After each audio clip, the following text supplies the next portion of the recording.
Doctor साहब, ये एक क्लाइमेट चेंज जिस तेजी से हो रहा है, ये एक तो कितना खतरनाक है। दूसरा, बिपरजॉय के अलावा लाहौर में भी जो बहुत ज़्यादा हमें मौसमियाती तब्दीली नज़र आ रही है, बेवक्त की बारिशें भी हो रही हैं। अभी भी महकमा मौसमियात का कहना है कि 15 अक्टूबर तक ये बारिशों का सिलसिला जारी रहेगा, लेकिन उन महकमा मौसमियात का ये भी कहना है कि ये ना तो प्री मानसून है ना ही मानसून है। तो ये फिर क्या है डॉक्टर साहब? सबसे पहले इसको हम कोरिलेट करते हैं क्लाइमेट चेंज के साथ, क्योंकि इस वक्त जो पूरी दुनिया का, वर्ल्ड का सबसे बड़ा प्रॉब्लम है वो है क्लाइमेट चेंज।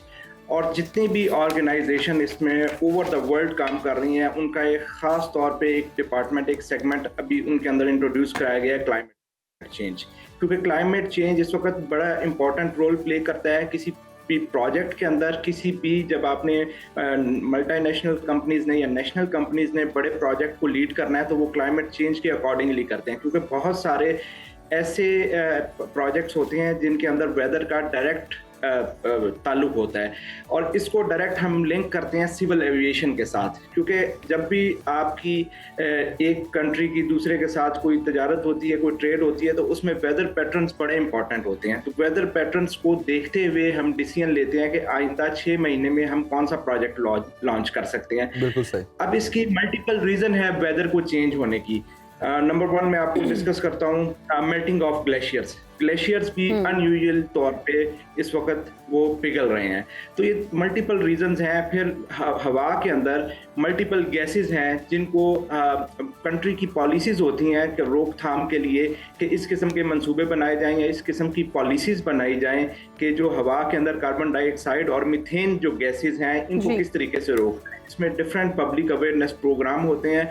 अनफॉर्चुनेटली जितने भी अंडर डेवलप्ड कंट्रीज हैं, उनके अंदर इस किस्म के प्रोग्राम इंट्रोड्यूस नहीं कराए जाते। ऑल्दो के यूएन की डिफरेंट फंडिंग है, यूएन के डिफरेंट प्रोजेक्ट्स हैं, यूनाइटेड नेशन इसके ऊपर काम कर रहा है, वर्ल्ड बैंक के इसके ऊपर फंडिंग है, बट अनफॉर्चुनेटली कुछ जगहों पे हम लैग करते हैं, जिस वजह से हम इस चीज को ओवरकम नहीं कर पाते। जी अच्छा डॉक्टर साहब, बताइएगा कि ट्रॉपिकल साइक्लोन बनते कैसे हैं और कैसे इतनी शिद्दत ये इख्तियार कर लेते हैं?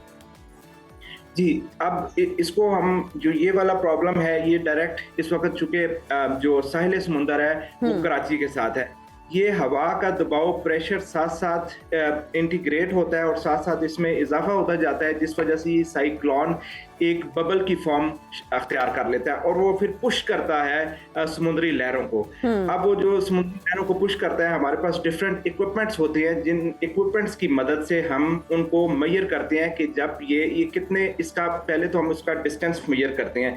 जैसे ये तकरीबन 500 किलोमीटर की पहले इसकी रेंज थी, जो कम होते होते अब तकरीबन 240 पे आ गया है, जिस वजह से national disaster management authority, NDMA, PDMA और खास तौर पे पाकिस्तान मेट्रोलॉजिकल डिपार्टमेंट ने इसको हाई अलर्ट जारी किया है, जिस वजह से सारी फोर्सेस एक्टिव हुई हैं। जितनी एडमिनिस्ट्रेशन है कराची की, वो इसमें एक्टिव हुई है। ये बेसिकली इसको हम फिर कैलकुलेट करते हैं कि इसकी हाइट कितनी होगी, ये जो वेव्स हैं किस हद तक ऊपर उठेंगी। ये तकरीबन इस वक्त 15 फुट से लेके 35 फुट तक ऊपर जा सकती हैं। अच्छा। और जो केटी बंदरगाह का खास तौर पे इलाका है, इसमें जो जगह का नाम है मछली चौक, जो एक रोड वहां से गुजरती है, उसको क्रॉस करती है, वहां तक इसकी लहरों का कुछ हद तक जो उठी है उसका पानी आ चुका है। और इस वक्त इस तकरीबन विंड की जो स्पीड है, टेक्निकली हम देखें तो 140 से 150 फी घंटा की रफ्तार है।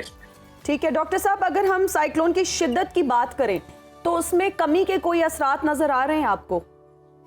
अभी तो देखें, हम जो इसकी प्रेडिक्शन कर सकते हैं on the basis of analysis और टेक्निकल डाटा के ऊपर हम एनालिसिस करके इसके ऊपर क्वालिटेटिव एनालिसिस कर सकते हैं, लेकिन अभी इसमें जो है ऑन स्पॉट हम ये कहना कबल अज वक्त होगा कि ये कितने इलाके को इफेक्ट कर सकता है। हम इसके ऊपर सिर्फ एक इंटरप्रिटेशन कर सकते हैं कि ये जो है ना, इसकी जो वेव्स है उनकी वेवलेंथ कितनी होगी, उसकी हाइट कितनी होगी, लेकिन एग्जैक्ट मेजरमेंट साइंटिफिकली इस वक्त पॉसिबल नहीं है। अच्छा डॉक्टर साहब, जो रैपिड क्लाइमेट चेंज है, इसकी एक तो वजूहात क्या है, दूसरा इसके तदारुक के लिए हम क्या कर सकते हैं अभी से, आज से ही? हमें जिस तरह हमने माजी में देखा कि दरख्त लगाने के जो कैंपेन्स थी उसको बहुत ज़्यादा तवज्जो दी गई, लेकिन उस तरह हम अपने अहदाफ को पूरा नहीं कर सके।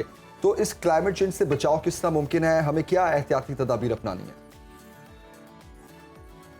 आपको बताया कि क्लाइमेट चेंज इस वक्त the hot debating topic of the world है, और पाकिस्तान भी उन ममालिक में है जो क्लाइमेट चेंज से डायरेक्ट इफेक्ट हो रहे हैं। हम अगर पाकिस्तान की जियोग्राफिक लोकेशन देखें, पाकिस्तान के साथ इंडिया का बॉर्डर है, अफगानिस्तान का बॉर्डर है, ईरान का बॉर्डर है, इसमें हमारे पास साथ बांग्लादेश है। ये जितने भी पाकिस्तान के साथ कंट्रीज हैं सिवाय चाइना के, ये सारे अंडर डेवलप्ड कंट्री हैं, और ये क्लाइमेट चेंज की वजह से डायरेक्ट इफेक्ट हो रहे हैं। अब जैसे कि लास्ट अगर गवर्नमेंट की बात करें तो उनका एक प्रोजेक्ट था ये मिलियन ट्रीज का, जो पेशावर से शुरू किया और उसमें कई लाख पौधे लगाए गए। तो इसमें हम पब्लिकली हम ये कर सकते हैं कि हर और बीइंग अ पाकिस्तानी, हर एक जो पाकिस्तानी है वो कम से कम 3 पौधे लगाए। और इस जो 14 अगस्त है, ये जो इस वक्त आगे 14 अगस्त रहेगी, तो हम जब पाकिस्तान को उसकी एनिवर्सरी सेलिब्रेट करते हैं, तो बजाय कि ये झंडियां और इस किस्म के एक्सपेंस करने के, हम वो सारे प्रोजेक्ट के जो पैसे हैं वो हम दरख्त लगाएं, जिससे माहौल भी बेहतर होगा, ऑक्सीजन का लेवल उसमें हवा में बेहतर होगा, और इससे जो है ना को भी फायदा होगा और इंडिविजुअल लेवल पे भी फायदा होगा।